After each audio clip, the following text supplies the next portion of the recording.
Alright guys, TacticalRab back again today. Hope you're enjoying your day so far, and today we're going to talk about Damon Karma Barlow once again. Yesterday the Challengers Cup concluded. Karma's team ended up not quite winning it, but certainly a number of people watching his stream. He was absolutely doing bits on Twitch last night and certainly seems to still have it. And well, a number of people thinking he should be back in the league, top among which being Dr. Disrespect, who of course has been rumoured to potentially be getting a CDL team over the next couple of seasons. That is certainly something to look out for. Intrigued to hear your thoughts in the comment section below. Would you like to see Karma come back? Could he still potentially do it at the highest level? I think a lot of people are looking at these gameplays the last couple of days and thinking that is certainly the case. Like if you guys enjoyed the video, subscribe if you are new as always. I'd greatly appreciate it. It really helps out the channel. Thank you very much for doing that again. Final reminder, 12 PM Pacific time today, 3 PM Eastern time, 8 PM Greenwich Mean Time. The Scump and Crimsix documentary is going to be airing. You're not going to want to miss it. It's a fantastic video, but if you can't make it at the time, and I think there's going to be a load of people in the chat, I'm certainly going to be there watching alongside you guys. But yeah, if you can't make it, of course, it will be available later tonight as well. But yeah, hope to see a number of you guys in the chat a little bit later on. It should be, well, the premiering thing should be up on the homepage in just a couple of hours from now. Never done this before, so hopefully things all go swimmingly. Let's crack on then. So the Challengers Cups have gone on this weekend, December 5th through the 6th. Renegades win the APAC one, no real surprises there. Luca, Shocks, Fighter, and Pred taking that down. In the European region as well, we get Astros in my Afro, and the boys on House Tarth ended up taking down the victory over the Singularity squad. So Gizmo, Defrag, and PT take the job done. And yeah, Afro's certainly a player that a lot of you guys should keep your eyes on for coming seasons over in the Challenger side. Certainly one of the hottest talents right now out of the European region. Then, of course, we get to talk about the North American side. This was a pretty spicy tournament. There was certainly a lot of rounds still to play. Karma & Co, I believe, lost in the winners bracket. They went down to losers and had a very tight Game 5 against the Triumph Gaming squad. The Karma & Co ended up coming out on top end. So it was Karma, Aches, Classic, and Saints. A pretty fun team to watch, all things considered. And yeah, there were so many people watching and streaming me, and I just took the screenshot yesterday just after they'd ended up clutching up here on Garrison Search and Destroy 6-4. Everyone was getting super hyped. Yeah, Karma had 14,000 viewers at the time. I think he got over 15,000 as well to finish off the job a little bit later on in the tournament. So yeah, fantastic stuff. I mean, just watching Karma is so much fun to watch, right? Like, his game sense is just phenomenal, especially in these Search and Destroys. And as he says later on, like, okay, in the respawns, he's still a little bit dodgy. His sniper rifle was looking great as well here. And yeah, just such a fun player and such a fun team to watch. And especially given the fact that, well, this event had like $2,500 or something on the line. This is really promising to me for the rest of the entire season, right? The fact that these Challenger Cups with Karma & Co streaming them are getting so many views, and the game is pretty fun to watch, all things considered. Then we're going to get into some actual proper tournaments, hopefully later in the season when it does kick off. Yeah, I think we are certainly in for a great season, but the Challenger side is certainly something to keep your eyes on, and probably will have more eyes on it, given the fact that, well, there's a number of high-tier professional players down in that vicinity. Frosty says, look, Damon Karma, GOAT, 3-time world champion. This is the clip, actually, of them advancing right at the end. So yeah, they win in Game 5, Round 10 to advance to top 6 of the first Challengers Cup. And yeah, Karma manages to pick up this AK right here, but does take down Fellow with the sniper rifle. I believe it was Saints gets the final 2 to get the job done here, to end up winning this match here. And you can certainly see how hyped Karma gets. Like, he's super happy to get through to the next round. It's great to see that competitive drive is still there. And will that competitive drive be put into a different format? Because as Dr. Disrespect says, if I had a CDL team, this has been rumoured for a while. The San Diego Speed was talked about, like whether he'd potentially partner up with OpTic Gaming or some other organisation to join into the CDL. Certainly something which, well, I imagine maybe he will consider doing at some point, probably on his own back. There's been discussions of him like joining OpTic or whatever, but I think Dr. Disrespect probably feels like he is bigger than that and probably would start his own thing. But yeah, as he says right here, if I had a CDL team,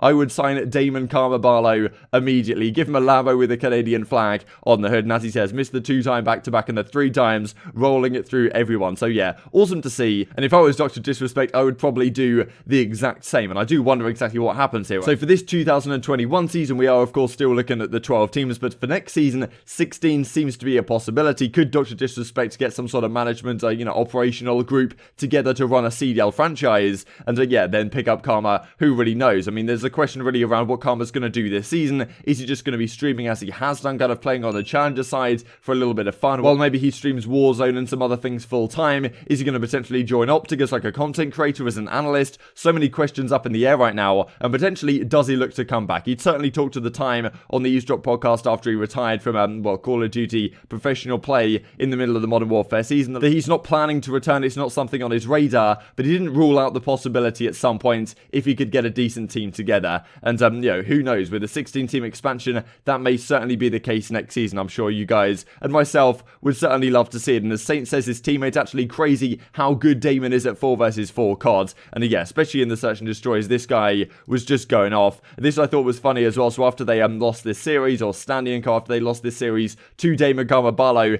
Eggs then came out to also on Karma's team, of course, and said, GG's homie, still got to work on your Among Us game. So yeah, comes back a few days later on the 6th of December to this that came out from Standy on the 3rd, which showed him dropping 61 kills on that same team in scrims. Then Eggs having eliminated them for the tournament, then comes back to fire some shots here on the timeline. Then we go into the the next match that they play, ended up losing this one, Karma and Co to Parasite's team, but this once again a nasty flick. Like, look at this, like, oh my god, absolutely disgusting stuff. And yeah, so Karma flicking better than any keyboard and mouse player you will see on your timeline, ends up getting the bomb defused, but it's not quite good enough. And yeah, the respawn wasn't so good for these guys. The Search and Destroy then ended up falling just short in this one. And well, as Karma says, what a crazy weekend, peaked at 15,000 viewers, held a steady 10k, which is just crazy to see on Twitch. Super fun, playing a 2k style tournament. Didn't even win any money in this, like the prize pool wasn't even big or anything, as we'll look at in a second. And as he says, I mega lost in the respawns though. And yeah, Karma, Eggs, Saints and Classic finished top 6, losing 3-0 to Parasite, Blast, Decimate and Neptune. We'll have to talk about this team tomorrow, because there was certainly some drama that went down between this team after the fact. And yeah, the question mark really is around if Neptune is well, should stay on this team for too long, given what a talented young player he seems to be, and the toxicity that surrounds him. Parasite then comes back and says, look, Karma, Saints, Classic and Eggs, Damon's host AK was absolutely nuts, but yeah, GG's to you guys. They ended up, of course, Parasite and Co winning 3-0 anyway, so yeah, kind of funny that he would throw this remark in there. Regardless, Crone goes on to say that then that team then did finish top 4, so they lost to Spart, Emery's, Mayhem and Glowfrosty. So yeah, I thought it was pretty interesting that Spart said as well, honestly just happy that the team that dropped me 3 days into the game got top 32 this weekend, while I got top 2 with a whole new squad. So yeah, these guys just fell short in the grand finals to, well, as they're called here, Babyface. But this is the team of Paulex, Zaptius, Gravity and Venom, coached by Phoenix. And yeah, this team looked absolutely dominant. A lot of people saying like this team, like the trades were just untouchable. These guys are obviously putting a huge amount of time into the game, looking super strong, and especially given that there are some very talented players also like formerly on the professional side here in this bracket. Very impressive for them then to take the victory here, and certainly something to keep your eyes out for. Like, if you're the Paris Legion, do you just sack off all the guys you were meant to pick up, like the rumor is Aqua, Scraps and Fire 40 plus 1 potentially? Do you just scrap that off and then go get these guys, right? Which is certainly a possibility, certainly something that you could do in theory. But yeah, these guys looked very good. Zaptius was in the Pro League, I believe, on the Midnight Esports team in the Black Ops 4 days, like latter half of that season. Gravity as well was on the FaZe, he was on FaZe Academy for a while as well, but he's been obviously in a difficult spot through the majority of his career, given he's typically a main assault rifle player, which is a pretty tough spot to be in, given well, how many other main assault rifle players that are very good are actually in the Pro League. But yeah, these guys looking very strong. Eggs and Karma and Co finished top 6 in this one, alongside the LAG Academy. I believe Mental and Co actually had a pretty good run in this one. Certainly I would expect him to continue improving throughout the year. And also just a shout out to all these guys, as Crone does right here. So Shift, Infinity, Ton, Propicast, Vision, Brother Jammer, Connie Slang, Alicia, all these people that were covering the Challenger side this weekend. It was a lot of fun to watch. I'm sure if you guys did tune into the streams, you certainly did enjoy it. And well, there's another one next weekend, December the 12th. So yeah, definitely something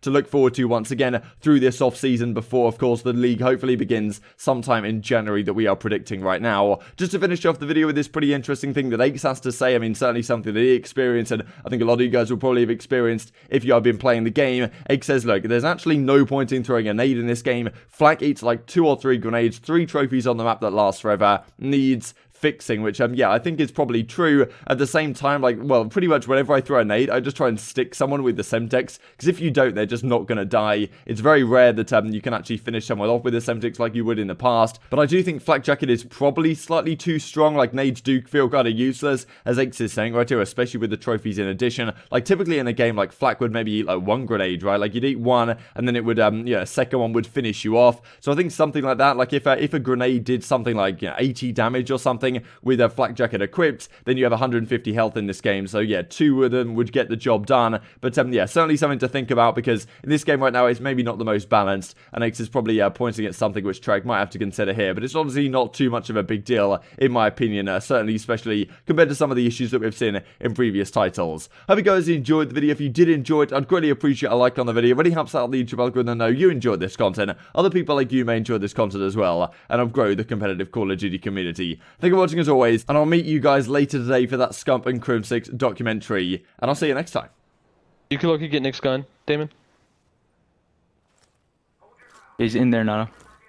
To the left. Get back off, low key. Damon has an AK, yeah, Damon has AK. Nice, play your life. Nice, 2v1, guys. Brick! Let's go! Go, baby! Let's go! Bro. Oh my god. Yo, so I know what they're doing, bro.